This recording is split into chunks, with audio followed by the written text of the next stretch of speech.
नमस्कार, मैं डॉक्टर रजनीश कुमार आप सभी का एक बार फिर से हार्दिक स्वागत करता हूं।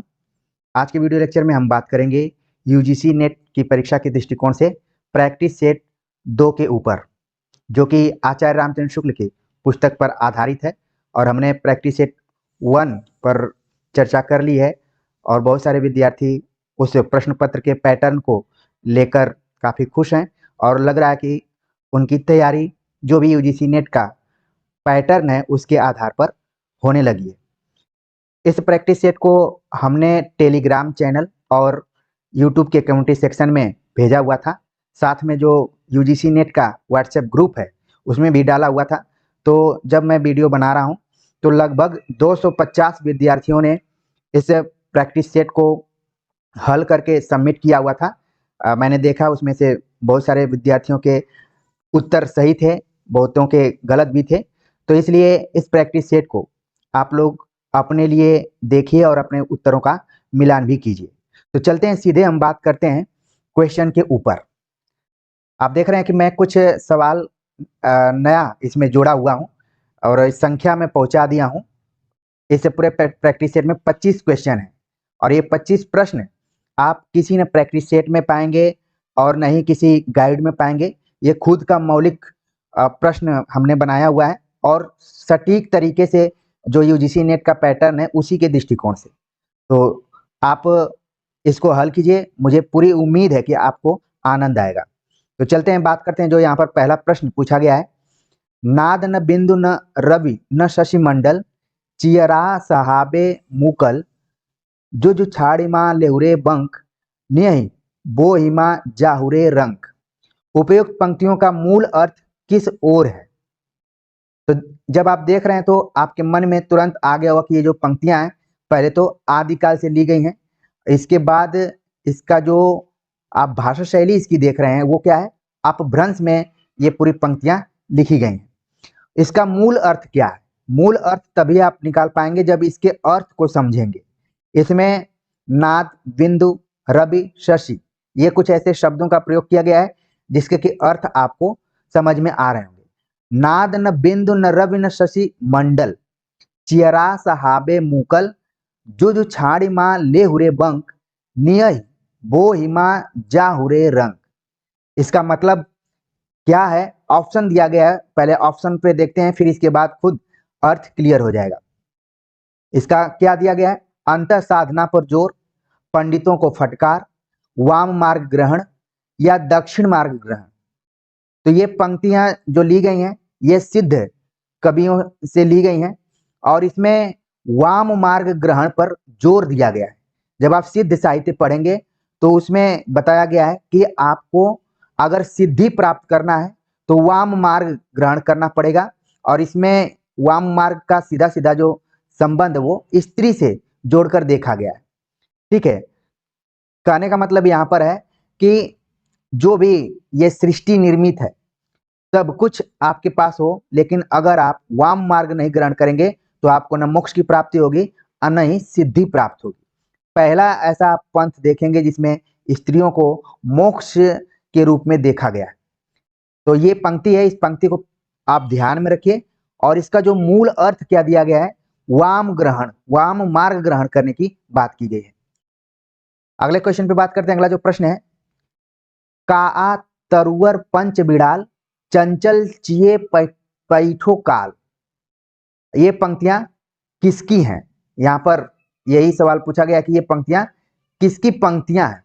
तो अगर आपने आचार्य शुक्ल के इतिहास ग्रंथ को पढ़ा होगा ठीक से तो वहां पर आपके मन में आने लगा होगा। ऑप्शन दिया गया है सरापा, लुईपा, कन्हप्पा, बीरूपा। तो यहाँ पर आप देख रहे हैं कि पंच बिड़ाल की बात की गई है। ठीक है, पंच बिड़ाल क्या है? इससे भी यूजीसी नेट में सवाल आ चुका है, इस पे हम आपको बताएंगे कि पंच बिड़ाल क्या है। एक मैंने अलग से वीडियो ही बनाया हुआ था कि पंच बिड़ाल क्या है, उसमें 5 कौन कौन से तत्व हैं। ठीक है, और यूजीसी नेट में सवाल आ चुका है। ये पंक्तियां किसकी, यहाँ पर हम देखते हैं। तो हमने ऑप्शन पर दिया कि सरापा है, लुईपा, कनप्पा, विरूपा। तो इसका जो सही जवाब है यहाँ पर लुईपा, ऑप्शन बी इसका सही जवाब है। पंच बिड़ाल मैं बताऊंगा कि अभी क्या है। आगे बात करते हैं। निम्नलिखित में कौन सिद्ध कवि डोमिनी का आह्वान गीत गाते थे? देखने में प्रश्न बहुत छोटा लग रहा है, लेकिन यह प्रश्न है बहुत खतरनाक। जैसे कई विद्यार्थी कमेंट्स करते हैं कि मेरा 25 में 25 सवाल सही हो गया, कई बोलते हैं 24 है, कोई बोलते हैं 23। जो यहाँ पर प्रैक्टिस सेट दिया जा रहा है वो इतना भी आसान नहीं। हाँ, हमने बता दिया कि आचार्य रामचंद्र शुक्ल का है तो मे भी आप कर सकते हैं, लेकिन ये है एक तरीके से टिपिकल क्वेश्चन है, थोड़ा सा दिमाग लगाने वाले।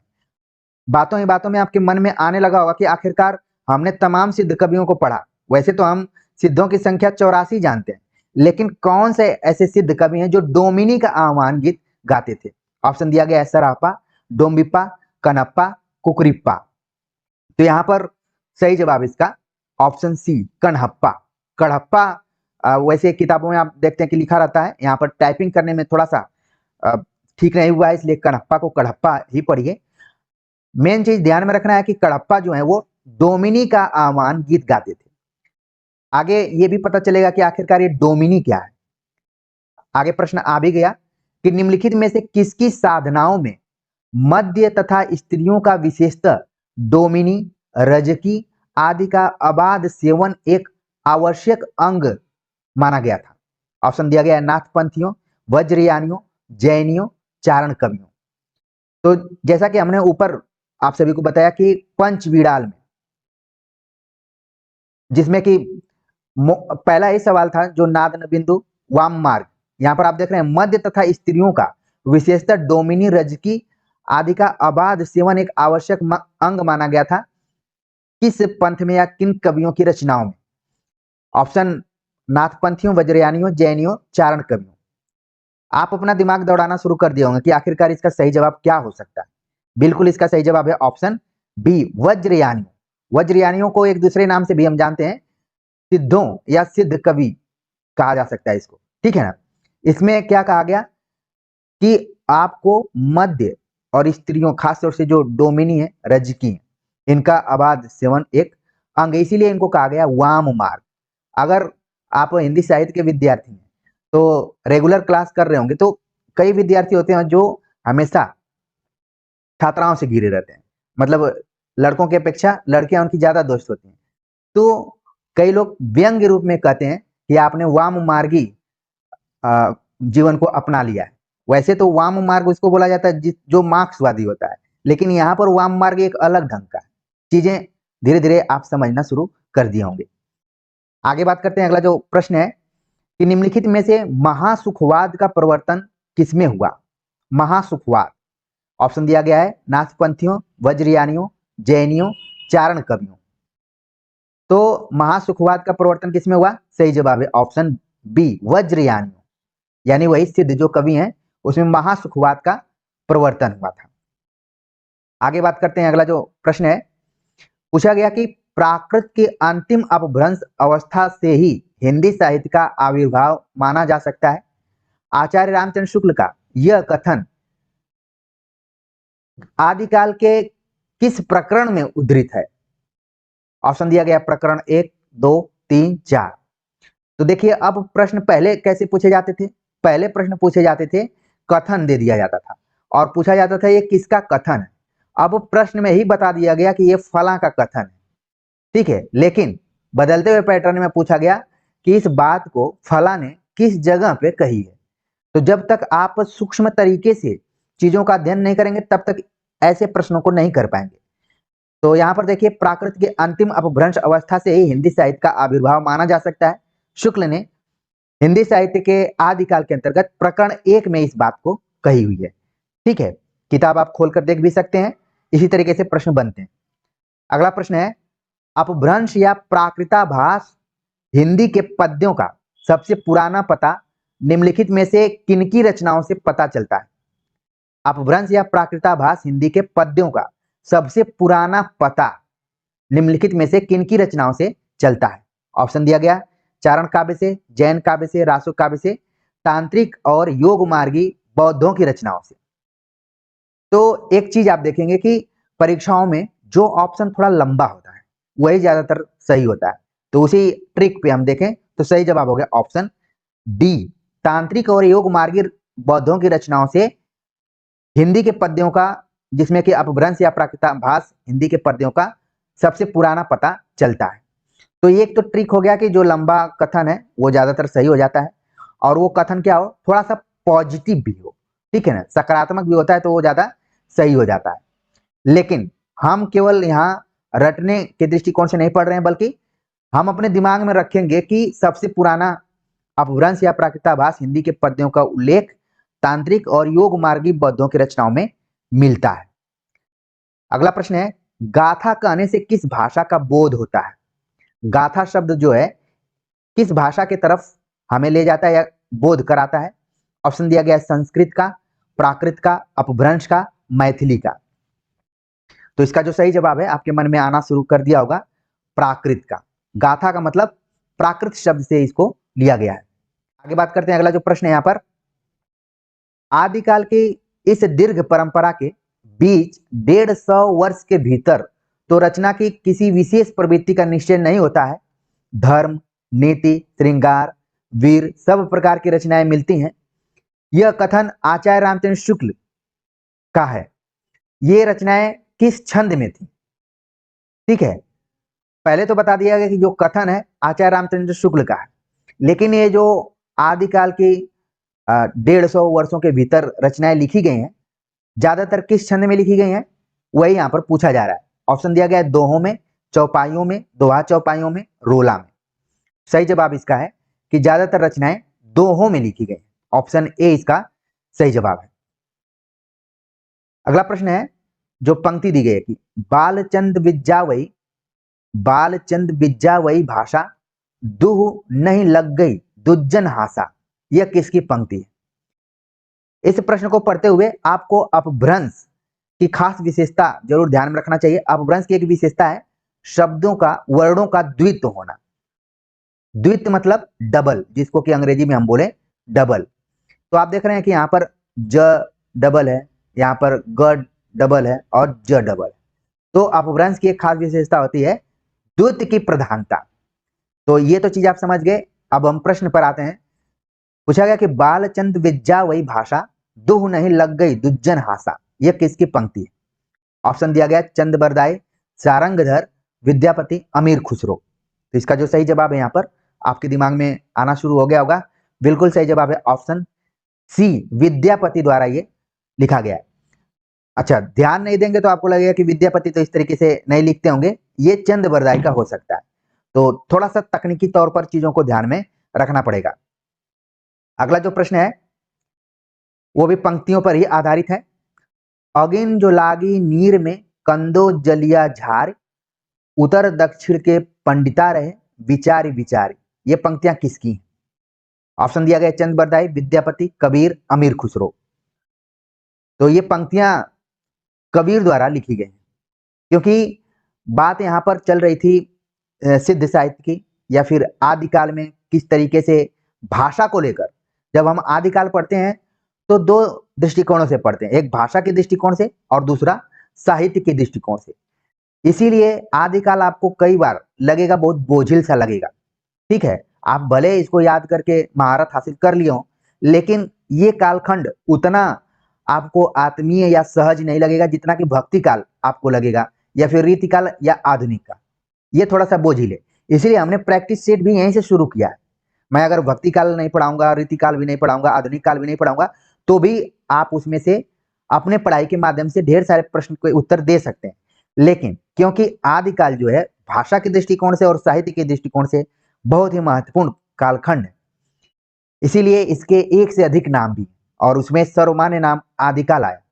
कारण यही था कि इसमें भाषा और साहित्य दोनों को समावेशित कर लिया गया। तो भाषा के विकास को ध्यान में रखते हुए विद्यापति, कबीर, अमीर खुसरो इत्यादि ने विचार भी किया है। तो ये जो पंक्तियां हैं ये कबीर द्वारा लिखी गई। ठीक है, आगे बात करते हैं। अगला जो प्रश्न है यहाँ पर, देशी भाषा यानी बोलचाल की भाषा सबको मीठी लगती है, इससे वैसा ही अपभ्रंश देशी भाषा मिला हुआ मैं कहता हूं, किसका कथन है? देशी भाषा सबको मीठी लगती है, इससे वैसा ही अपभ्रंश मैं कहता हूं, किसका कथन है? ऑप्शन दिया गया चंद बरदाई, विद्यापति, कबीर, अमीर खुसरो। अभी जब मैं इस भाषा की पंक्ति को पढ़ूंगा। यहाँ पर उसका सीधे सीधे अनुवाद दे दिया गया है। देसिल बयाना सब जन मिठा ते तैसन अवहट्टा, ये उसी का अनुवाद है।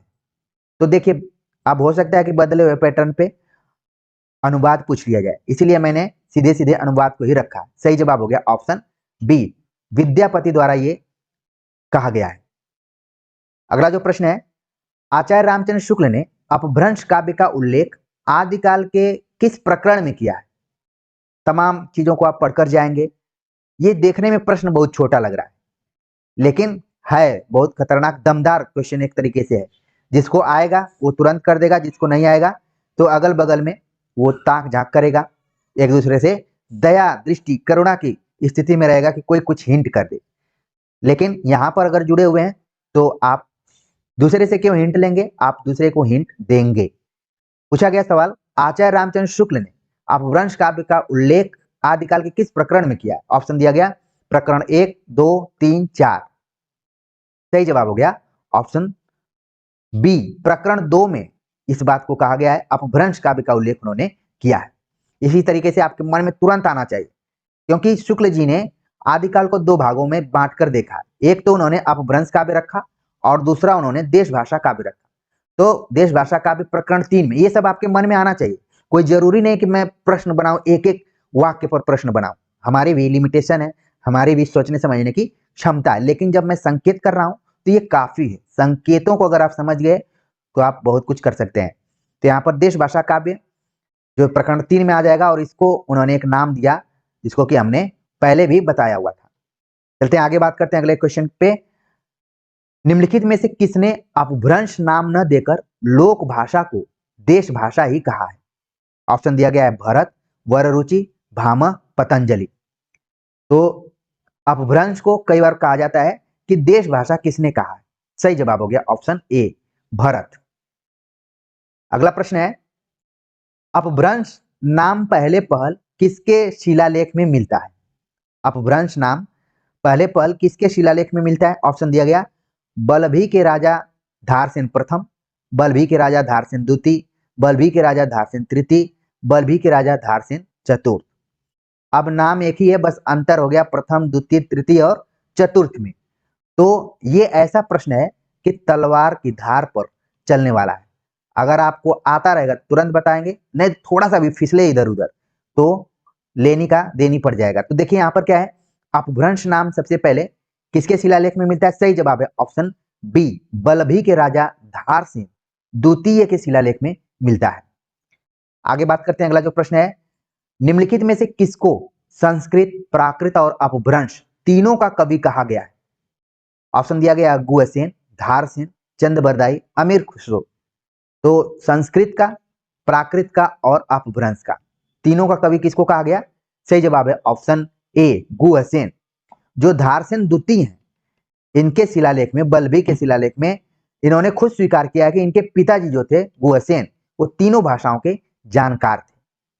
कई बार मैं कमेंट्स करके पूछता हूं विद्यार्थियों से कि पेपर का लेवल कैसा है। देखने में पेपर, ये प्रश्न बहुत छोटे नजर आ रहे हैं, लेकिन जब तक आप सूक्ष्मता से अध्ययन नहीं करेंगे, कुछ बच्चे कहते हैं कि और लेवल को बढ़ाइए।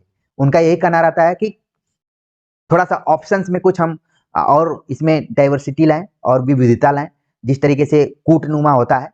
तो थोड़ा सा यहाँ पर संसाधनों की कमी है, हम अभी इसी तरीके से कर रहे हैं, लेकिन धीरे धीरे आप देखेंगे कि और परिपक्वता नजर आएगी। तो हमारे अंदर जिस हिसाब से परिपक्वता आ रही है, आपकी पढ़ाई में भी उसी तरीके से आए। अभी हम बेस मजबूत कर रहे हैं, फिर धीरे धीरे इतना अच्छे से अध्ययन कर लेंगे कि हर काम बाएं हाथ का हो जाएगा। चलते हैं आगे, बात करते हैं अगला जो प्रश्न है यहाँ पर, देवसेन के संदर्भ में असत्य है। अब इस तरीके के प्रश्न को तभी आप हल कर पाएंगे जब आप देवसेन के बारे में अच्छे से जानते हो। ऑप्शन दिया गया कि जैन ग्रंथकार, श्रावकचार के रचयिता, दब्ब सहाव पयास के रचयिता, रासो ग्रंथकार। तो असत्य क्या है? सही जवाब हो गया ऑप्शन चौथा, डी ऑप्शन क्या है, असत्य है। बाकी देवसेन जैन ग्रंथकार है, श्रावकचार के रचयिता है और दब्ब सहाव पयास के रचयिता भी। तो ये तीनों तथ्य आप ध्यान में रखिए, हो सकता है कि आगे किसी भी परीक्षा में आपको देखने के लिए मिल जाए। अगला प्रश्न है जो कि यूजीसी नेट के एक बार पेपर में आ चुका है। पूछा गया कि दब्ब सहाव पयास यानी द्रव्य स्वभाव प्रकाश। अब पयास का यहाँ जो अर्थ है वो है प्रकाश। आप कई बार आचार्य रामचंद्र शुक्ल की किताब को पढ़ेंगे, आप रट कर बैठे भी होंगे कि द्रव्य स्वभाव पयास ये देवसेन की रचना है, लेकिन शायद इस पे आपका ध्यान नहीं गया होगा कि दब्ब मतलब द्रव्य, सहाव मतलब स्वभाव और पयास मतलब प्रकाश। इसीलिए जरूरत पड़ती है एक सच्चे गुरु की। तो मुझे पूरी उम्मीद है कि आप सच्चे गुरु तक धीरे धीरे पहुंच रहे होंगे। दब्ब सहाव पयास नामक ग्रंथ प्राकृत में रूपांतर किया। किसने किया? आप देख रहे हैं कि प्राकृत में रूपांतर किया गया इसका। माइल धवल ने, माइकल मधुसूदन, माइकल धवन, वर रुचि। तो इसमें 3 ऑप्शन तो बहुत टक्कर वाले हैं और एक ऑप्शन यहाँ पर हमने खुद ऐसे ही बनाया हुआ है ताकि आप कंफ्यूज हो माइल धवल और माइकल धवन, क्योंकि कई बार हम अक्षरों को याद करते हैं कि हमने वहां पढ़ा था, इसी तरीके से लिखा था, लेकिन आप कंफर्म कर लेंगे कि आखिरकार इसका सही जवाब क्या है। सही जवाब हो गया ऑप्शन ए, माइल धवल ने दब्ब सहाव पयास का प्राकृत में रूपांतर किया द्रव्य स्वभाव प्रकाश नाम से। अगला प्रश्न है, श्रावक 4 नामक पुस्तक किस छंद में है?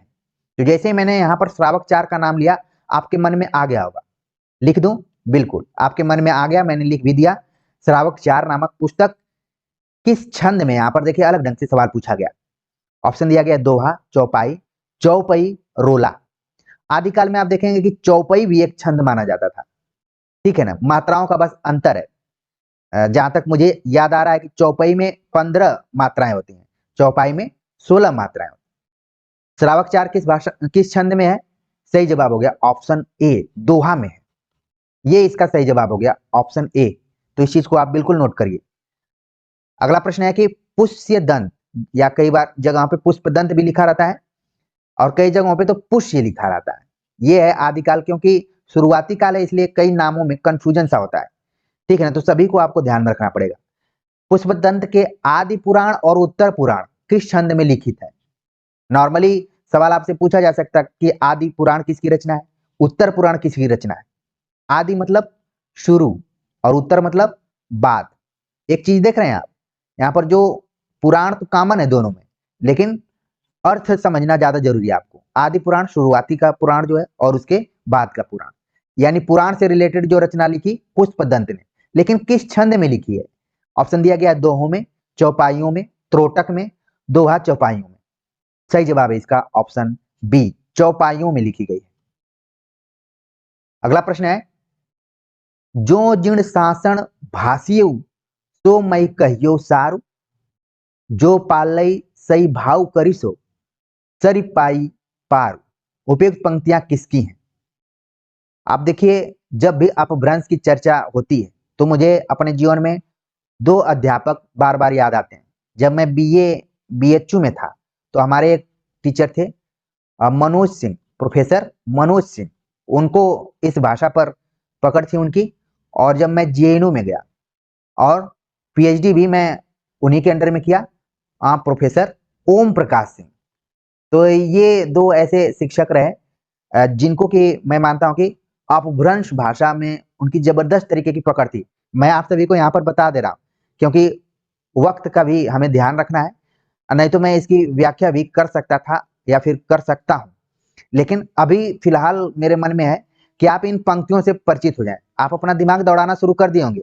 एक चीज आप ध्यान में रखिए प्रैक्टिस सेट के साथ, अगर कोई मैं बात बोल रहा हूं तो सुनते हुए आप अपना दिमाग क्वेश्चन पर भी रखिए, ठीक है। तो ये पंक्तियां किसके द्वारा लिखी गई हैं? ऑप्शन दिया गया चंद बरदाई, देवसेन, पुष्पदंत, माइल धवल। तो इसका जो सही जवाब यहां पर हो गया, सही जवाब है इसका देवसेन।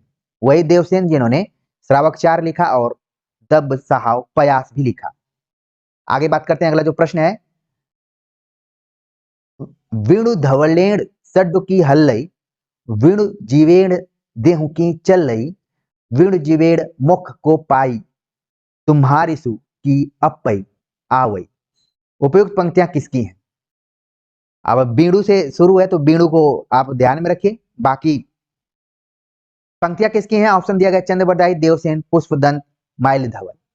तो सही जवाब है ऑप्शन सी, पुष्पदंत द्वारा ये पंक्तियां लिखी गई हैं, ठीक है। आगे बात करते हैं, अगला जो प्रश्न है, बौद्ध धर्म विकृत होकर वज्रयान संप्रदाय बना, इसके संदर्भ में असत्य है। वज्रयान ऊपर भी आया हुआ था आपके, मैंने बताया कि सिद्ध, ठीक है। तो ये किससे विकृत हुआ? बौद्ध धर्म से। ध्यान में रखिए कि इसके समानांतर एक और धर्म है जो कि जैन है, लेकिन अगर जब भी वज्रयानों की बात की जाएगी तो उसका संबंध रहेगा बौद्ध धर्म से, ठीक है। तो इसके संदर्भ में क्या असत्य है, बहुत ही सूक्ष्म तरीके से जब आप पढ़ेंगे तभी इस चीज को बता पाएंगे। पूछा गया, इन बौद्धिक तांत्रिकों के बीच वामाचार अपनी चरम सीमा को पहुंचा। ये पंजाब से लेकर गुजरात तक फैले थे और सिद्ध कहलाते थे। इन तांत्रिक योगियों को लोग अलौकिक शक्ति संपन्न समझते थे। ये अपनी सिद्धियों और विभूतियों के लिए प्रसिद्ध थे। तो मैंने आप सभी से कहा था कि ज्यादातर जो पॉजिटिव तरीके के वाक्य होते हैं वही ज्यादातर सही होते हैं। इसमें हमें असत्य बताना है। इसका मतलब है कि 3 जो इसमें ऑप्शन होंगे वो सत्य होंगे, एक असत्य। तो सही जवाब इसका हो गया ऑप्शन बी। लिखा गया कि ये पंजाब से लेकर गुजरात तक फैले थे, ये सिद्धों के लिए गलत है, ठीक है। सिद्ध कहां से फैले हुए थे? बिहार से लेकर असम तक फैले थे, ठीक है। बिहार से लेकर असम तक फैले थे, लेकिन यहां पर जो बात बताई गई ये पंजाब से लेकर गुजरात तक फैले हुए थे। ये क्या हो गया? इनके संदर्भ में असत्य है। अगला प्रश्न है, हर प्रसाद शास्त्री ने सिद्धों की वाणियों का बौद्ध गान व दोहा के नाम से संग्रह निकाला था, यह किस भाषा में था? हर प्रसाद शास्त्री का बहुत ही योगदान रहा है सिद्धों की वाणियों के कलेक्शन में, जिसका नाम था बौद्ध गान व दोहा।